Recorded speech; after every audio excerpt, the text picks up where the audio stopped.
টাকার জন্য ও রেস করবে জোনার সাথে, আমার বন্ধু। পৃথিবীর সব থেকে মোটা ব্যক্তি। নোয়া জিতলে আমি টাকাটা দেবো চ্যারিটিতে, আর জোনা জিতলে আমি ওর ব্যাংক অ্যাকাউন্টে পাঠিয়ে দেবো। কিন্তু জোনার নোয়াকে হারানোর চান্স 200%-এরও কম, যে কারণে আমি ওকে কিছুটা বাড়তি সুযোগ দেবো। এই রেসটা হতে চলেছে 200 মিটারের, কিন্তু জোনা আমরা তাকে কিছু মূল্যের বিনিময়ে এগিয়ে থাকার সুযোগ দেবো। প্রত্যেক 10 মিটারের জন্য তোমাকে কিছুটা মূল্য দিতে হবে, যার সর্বমোট মূল্য $10,000, যা তোমার প্রাইজ মানি থেকে কেটে নেওয়া হবে। ধরো যদি তুমি শুরু করো ঠিক এখান থেকে, যাতে তুমি 10 মিটার এগিয়ে তোমার থাকবে। মতো 5 সেকেন্ড বেরিয়ে যাবে। ঠিক আছে, পরেরটা চেষ্টা করা যাক। 80,000 কি বলবে? সম্ভব না।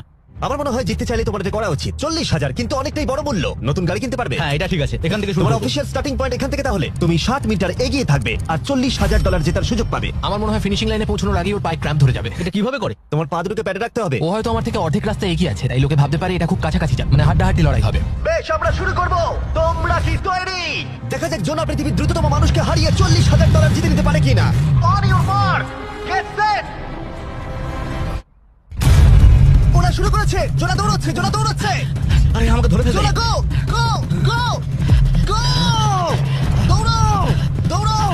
ও মাই গড, ও আমাকে ধরে নিল। ওই আছে আছে।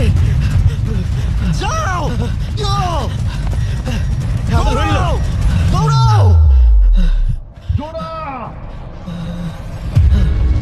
দৌড়াও জোনা দৌড়াও।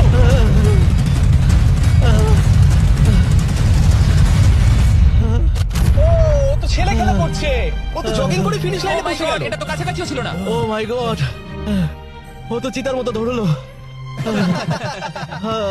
আমাকে কাল তুলে না। আমি পারবো না। আমার তুমি কাছে কতটা দাও। ঘেমেছো ইয়ো। দেখো মাটিতে শুয়ে পড়েছে। চলো ওঠো।